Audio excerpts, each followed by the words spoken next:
First off, the National Economic Council has endorsed President Bola Tinubu's proposal to overhaul training institutions for security agencies nationwide, particularly the police force, as part of efforts to boost morale and restore professionalism in law enforcement. A new committee chaired by Enugu State Governor P&ID has 1 month to draw up a blueprint for the revamp. State House correspondent Adesua Omoran reports.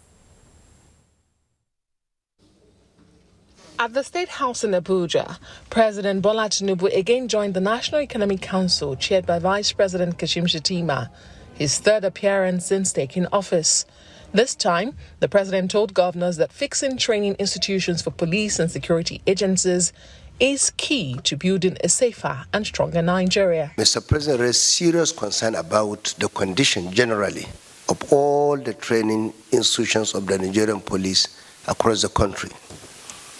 And of course, all the governors at the meeting agree that it is high time for all of us to collaborate with the federal government to address this very crisis, because we believe if we want to raise the morale of the police nationwide, we have to invest in their training institutions, which are highly dilapidated across the country.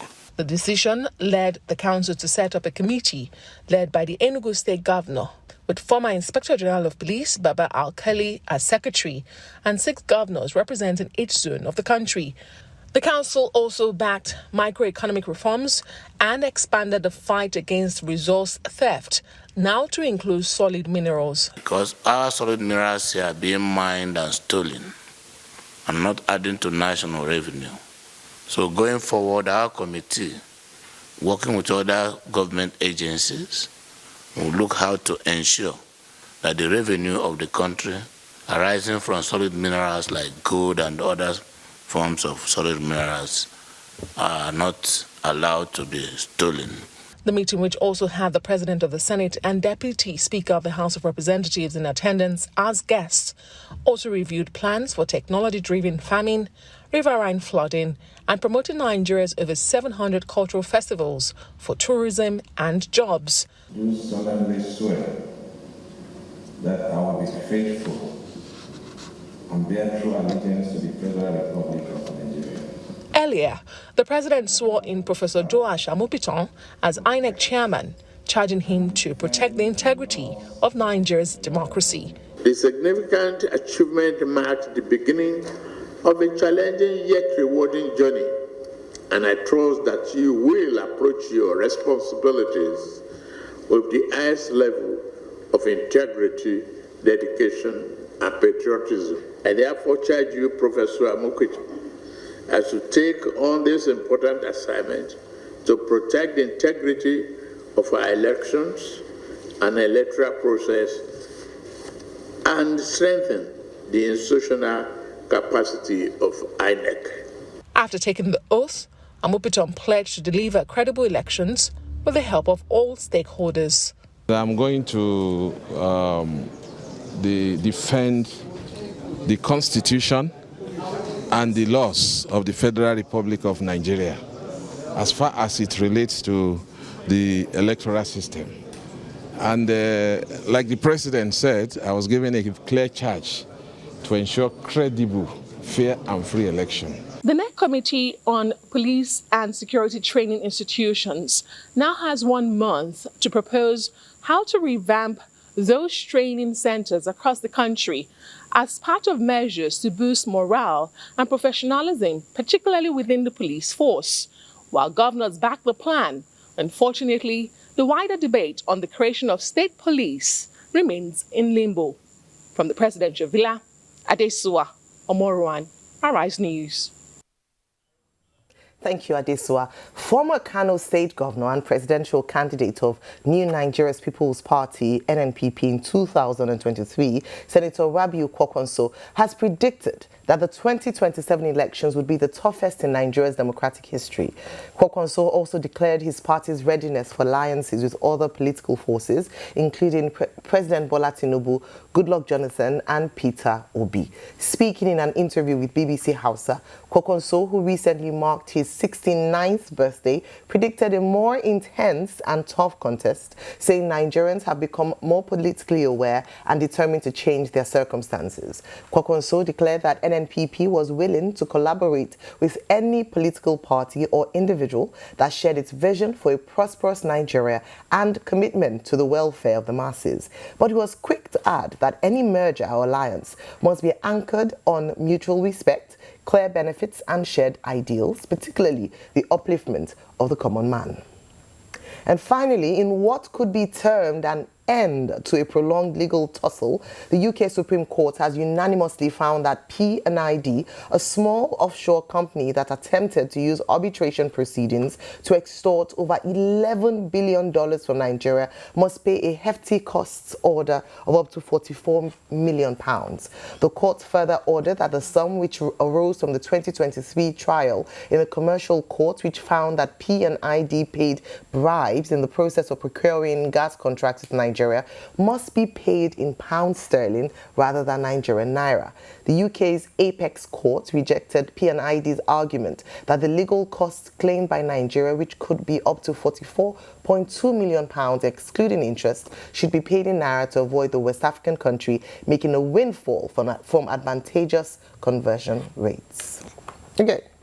Another win for Nigeria. What a great way to start this show this morning. P&ID case, we've been following this, right from the time where it seemed like it was in favor of P&ID, and then Nigeria got its acts together and got that judgment in its favor, and now sustained by the Supreme Court. But also talking about Professor Josh Amupiton now sworn in as INEC chairman. We're looking at that, and the police finally reform around the training being back. Your take on these stories this morning? All right, several things. I'll just quickly touch on P&ID, which is fantastic news. Let our money come in pounds sterling, yes. please. Let our foreign currency come in hard currency. So we continue to follow that, and until the coconut drops, as they say, until that alert enters, we continue to follow the developments around that story. But I think probably the biggest story in the news today would be around the swearing in of Professor Joash Amupiton at yesterday's NEC. Before I get to that, other issues touched on at the NEC meeting, police reform. But I think for me, what really stood out was reform around gold. Solid minerals in general, but focus around gold. Efforts to try and ensure that gold smuggling can be reduced and that we can start to realize something tangible from the activities happening around our mineral sector. Now, there was a report last week, I believe, where they had said that the Ministry of Solid Minerals was working in collaboration with the CBN to see how our gold receipts can now be used to add to our foreign currency reserves. There's several countries that do this around the world, and I think it would be a step in the right direction given the value of gold reserves that we have, the amount of gold potentially that is being mined. So number one, we need the receipts. We need to know those volumes. We need to know what's coming out of there. We need regulation to ensure it's not being smuggled. Where is it going? How is it being sold? Opportunities for refining it as well. Let it not be that it's raw and it's just going out there in its raw form. But most importantly, how can we use our gold to back the naira? There's a great conversation to have around that. But of course, we later saw the swearing in of the newly installed chairman of INEC, who has a daunting task ahead of him, if I do say so myself. However, I think we can all agree that he's coming in with a lot of goodwill.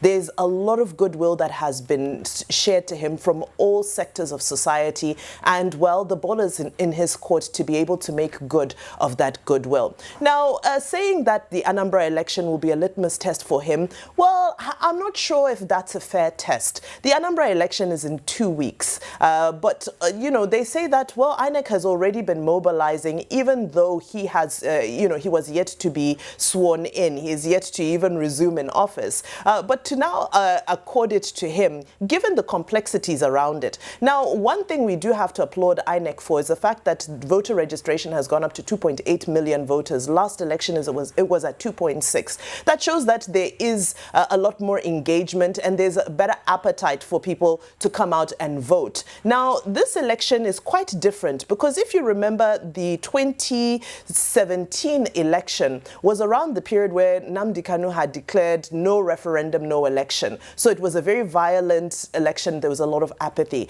Then we saw 2021 where there was widespread sit at home. So this arguably is said to be Anambra's first governorship election that is going to happen in relative security. The government says that they have reclaimed several areas and that voting will be able to take place in several remote areas. So there are a lot of intricacies around this election. And well, to give somebody 2 weeks to be able to be, tested on it is quite a tall order, but maybe it's also a reflection of the goodwill that he has been accorded, the faith that he has in him. He may not be able to make any impact on mobilization, but this will certainly be a test of his integrity. And just as I round up, Kwankwaso and the Kwankwasia movement, well, we know that Nigeria's biggest election was 2003 with a 69.1% voter turnout. 2027, I'm not sure if 2027 can beat that 69.1% voter turnout, but I mean, it stands to be tested. Yes, it stands to be tested. We remain hopeful that hopefully, with the body language of INEC, perhaps it would encourage active voter participation. Right. Congratulations, Mr. Professor Amukbiton. You're on the precipice of history, and history will judge you either ways. Whatever you do of this position, it will be said, and Nigerians will interpret it in different ways. And it's incumbent on you to remember that the hopes and aspirations of a lot of Nigerians rest on your decision-making process and your fairness. Nobody's telling you to take sides with anybody. What we're just saying is be fair. Because if you're fair, Nigerians will truly understand. You will face challenges. And when I think of challenges on earth, I think of two people. Number one, Marcus Aurelius, that says in his book, Meditations, that you will face people that are obscene towards you and you will face people that will hurt you. But be steady in your ways. And the second person I think of when I think of challenges is Tai Solarin from Ikene, just some miles away from my own village, Odogbolu. And Tai Solarin will famously say, may your road be rough. Some think it's a curse, but no, it's a prayer. Because for you to make impact in life, your road will be rough. Things will not go your way.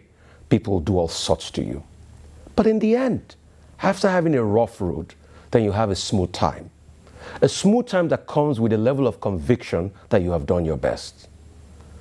Mr. Amukbiton, or Professor Amukbiton, I hope that at the end of your term, you can truly answer these two questions. Have I been fair to all? And have I held strong with my conviction? I wish you well. Secondly, as regards the P&ID case, I remember that we talked about that case a lot right here on the Arise News channel. In fact, we had a constant guest then about 2019 when it broke, Shadi Ushidi John, that'll constantly join me and talk about the case. The case speaks volumes about the redemptive capacity of Nigerians and the destructive capacity of Nigerians. We don't tell in the story how some Nigerians connive with the P&ID people to commit fraud. Then the P&ID lawyers that were already waiting for a payday, because if over 7-8 billion was taken from Nigerian coffers, then they will get over 850 million. The courts talked about that. Then the redemptive capacity of Nigerians, led by Emefiele. The truth is hard, because Emefiele started the process of telling President Buhari that if we had shelled out this over 9 billion from our treasury, it's going to hurt us. So he talked to Malami and other lawyers, they came together. In fact, no international body wanted to take the case until Mishcon Del Raya, the famous law firm in the UK, said, we'll take it on. And if we can prove the case of fraud. And so they did. And Nigeria triumphed in the end. It does not evade the fact that we have a lot of judgment cases against Nigeria that was done in connivance with some Nigerians. And we should check that. And we are dealing with some currently. And Nigeria will triumph in all of this. So for the lawyers of P&ID trying to say that they don't want to pay that money, they did the fraud. They will pay every penny. Pay us what you owe us. Nigeria triumphed in this. And for every destructive government agents that will connive with some business people to defraud Nigeria, you will meet your Waterloo. Isn't it funny and indicative what they say about the Battle of Waterloo and Napoleon? And lastly, today, I disagree with Mr. Kwankwaso saying that the elections will be a tough one. It's not going to be a tough one. When you check the historical election cycles in Nigeria, the only tough elections are the elections where the incumbent is not running. Save for Goodluck Jonathan was the only incumbent in return to democracy that has been beaten in the presidential election. So as long as you have an incumbent running, and it's even easier for the APC this time around with a lot of the campaign and the momentum they have, it's going to be way easier for President Tinubu that when except the opposition comes together. And the opposition I see today, they are everywhere. Let me just throw this jab at Alhaji Kwankwaso today. What's the state of your political party, NMPP? Bickering? Faction? Just like the PDP? Just like Labour? Just like other political parties?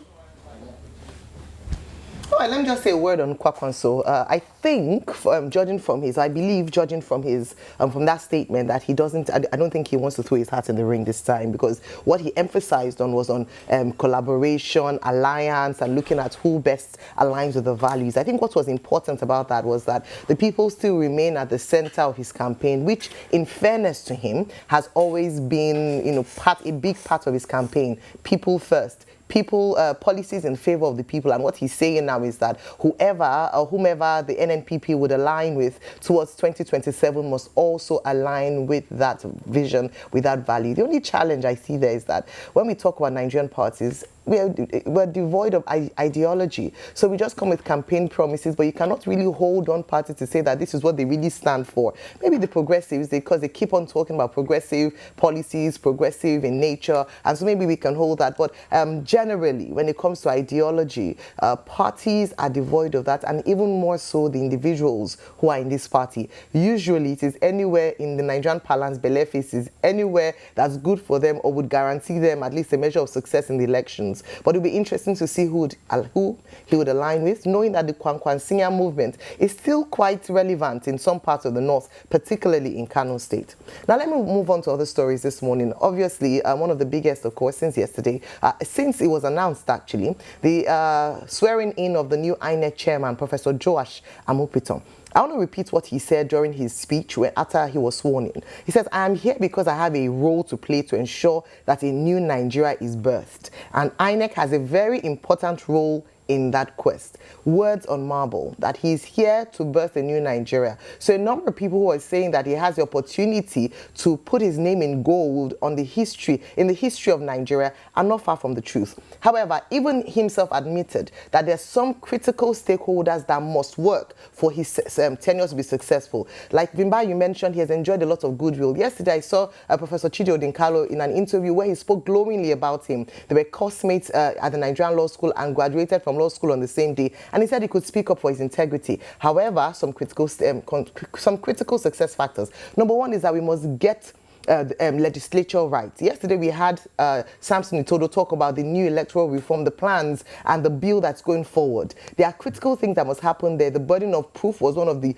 interesting key areas in that electoral reform. We also talk about inclusion, including other people. We also talk about the transparency and independence of the appointment of INEC officials, not just the INEC chairman, but also recs across the country. Beyond that is the judiciary. Yesterday, Professor Dinkalo was talking about, was comparing percentages of election matters that had gone to election tribunals, and talked about how in the last cycle of Professor Mahmoud Yakubu, he had gone up to over 80%, making it that not the people's voices, but the courts decided who would become, the elected official, and that's quite a sad reality for Nigerians. So we're hoping that by the free, fair and credible elections run under Professor Amupiton, we'll have a reduction of cases going to election tribunal. Remember, he had said that the way he would conduct his elections, even losers will congratulate winners. We are hopeful for that. We remember all these words, and when it's time to judge him by the words he has spoken, we will be more than happy to hold him to account. But what Nigerians are asking for is, come 2027,